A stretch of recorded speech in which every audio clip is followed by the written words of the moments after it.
Assalamualaikum warahmatullahi wabarakatuh.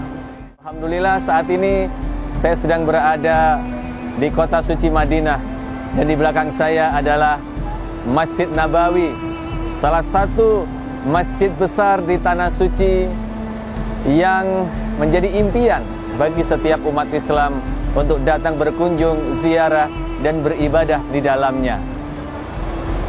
Masjid Nabawi adalah masjid yang dibangun oleh Rasulullah SAW, yang memiliki keutamaan ketika kita sholat di dalamnya, maka pahalanya lebih baik daripada 1000 sholat di masjid lainnya. Tentu saja ini menjadi impian setiap umat Islam, menjadi dambaan setiap umat Islam. Selain berkunjung ke tanah suci Makkah, beribadah di Masjidil Haram, juga berkunjung di Madinah untuk melaksanakan ibadah di Masjid Nabawi. Di kota Madinah juga banyak tempat-tempat bersejarah lainnya yang layak kita kunjungi sebagai umat Islam, karena di sana banyak peninggalan-peninggalan bersejarah, peninggalan-peninggalan pada masa perjuangan Islam Rasulullah SAW. Selain di Masjid Nabawi, ada juga Masjid Quba. Masjid Quba adalah masjid yang pertama kali dibangun oleh Rasulullah SAW, di mana ketika kita sholat 2 rakaat di Masjid Quba, pahalanya sama seperti ibadah umroh. Kemudian ada kebun kurma sebagai bukti kebesaran Allah SWT di tanah yang tandus dan kering ini. Ternyata ini adalah merupakan lahan yang sangat baik untuk tumbuhnya pohon dan buah-buah kurma yang beraneka macam. Selain itu juga ada Jabal Uhud, kemudian Masjid Saba'ah, Masjid Khandaq atau masjid terjadinya perang Khandaq pada saat itu, dan tempat-tempat bersejarah lainnya. Tentunya ketika umat Islam datang ke tempat ini akan semakin menambah keyakinannya akan Islam, dan akan semakin menambah kecintaannya kepada Rasulullah SAW. Itulah salah satu alasan mengapa umat Islam ingin sekali dan merindukan untuk datang ke dua tanah suci selain Makkatul Mukarramah dan Madinah Al-Munawwarah. Tentu yang saat ini mungkin menjadi kendala atau menjadi hambatan bagi sebagian umat Islam adalah mengenai biaya. Nah, sehingga banyak yang impian hanya tinggal impian, harapan hanya tinggal harapan. Nauzubillah min dzalik, sampai meninggal dunia belum sempat pergi ke dua tanah suci. Nah, ini jangan sampai terjadi. Tentu kita harus berusaha lahir dan batin. Selain berdoa, kita juga harus punya keyakinan kepada Allah Subhanahu wa taala bahwa sebenarnya yang menjadi masalah bukanlah uang, yang menjadi kendala bukanlah biaya, tetapi keyakinan kita. Siapapun yang yakin pasti akan dimampukan oleh Allah.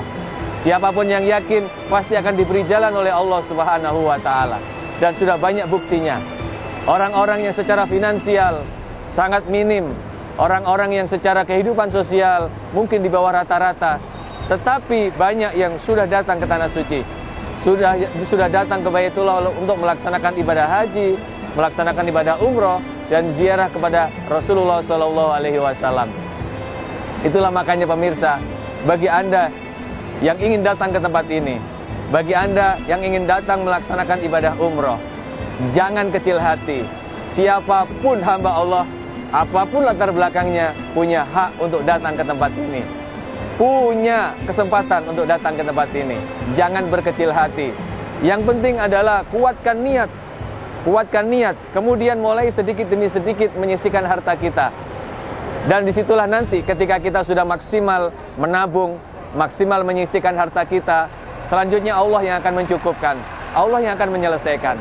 Yang penting kita yakin saja bisa berangkat, yakin saja bisa ke tanah suci, diiringi dengan minta izin kepada Allah yang kuat, minta izin kepada Allah tidak henti-hentinya, dan ketika Allah izinkan akan sampai ke tanah suci.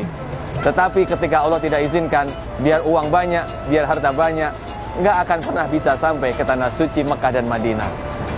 Nah, sebenarnya apa yang mendorong umat Islam untuk datang ke tanah suci selain daripada ziarah ke makam Rasulullah, ziarah kepada Nabi Muhammad SAW? Di dalam satu ibadah yang namanya umroh ada 3 keutamaan.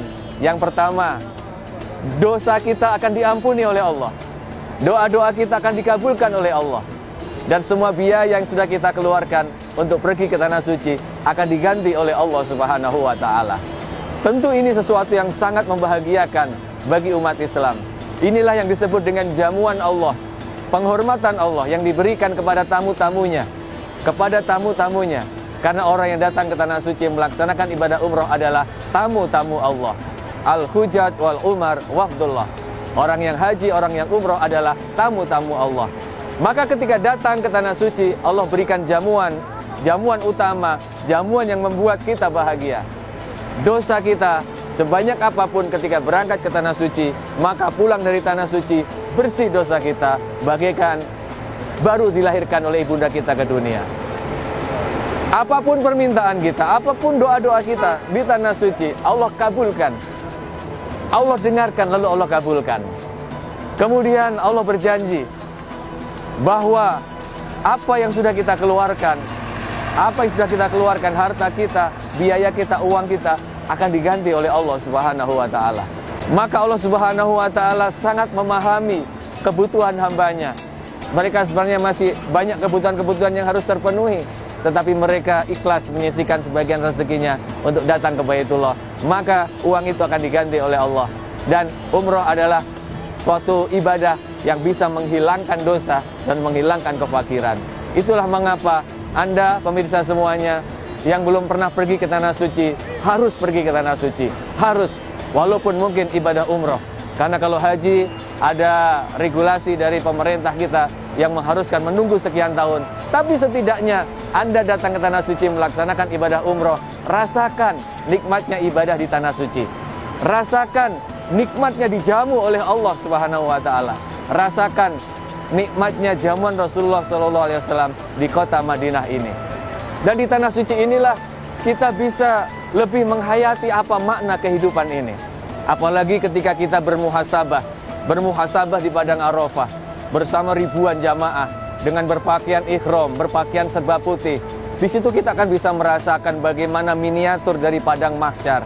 Kita datang tanpa membawa harta kita, tanpa membawa gemerlap dunia yang kita miliki. Kita hanya berbalut kain ihram, kemudian berdoa, bermunajat kepada Allah, seolah-olah pada saat itu tidak ada yang penting lagi di dunia kecuali Allah Subhanahu wa taala. Dan di dalam muhasabah inilah kita bisa merasakan, membayangkan bagaimana nanti kehidupan di padang mahsyar yang tidak ada lagi bisa menolong kita, tidak ada lagi bisa membantu kita kecuali diri kita dan amal kita sendiri.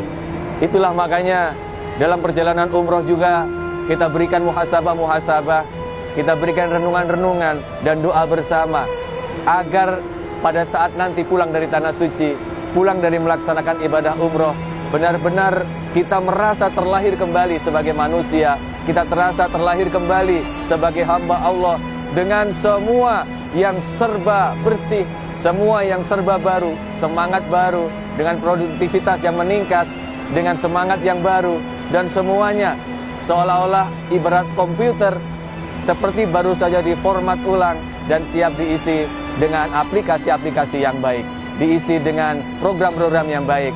Sambil menunggu ajal kita datang, kita insya Allah mendapatkan husnul khotimah. Anda jangan kecil hati, Anda tidak boleh minder, semua punya hak untuk datang ke tanah suci ini. Segera daftarkan diri Anda, jangan ditunda-tunda, jangan ditunda-tunda sekali lagi. Karena apa? Karena semakin Anda menunda, semakin banyak nanti ketakutan-ketakutan dalam hidup Anda. Semakin banyak nanti bayangan-bayangan yang mengerikan. Karena mungkin kebutuhan ini, kebutuhan itu, dan lain-lain belum terpenuhi. Kenapa mesti berangkat ke tanah suci? Padahal harusnya kita balik. Bismillah. Dengan kita sisihkan rezeki untuk datang ke tanah suci, insya Allah segala kebutuhan kita akan dicukupkan oleh Allah. Segala kehidupan kita akan diberikan keberkahan oleh Allah Subhanahu wa taala.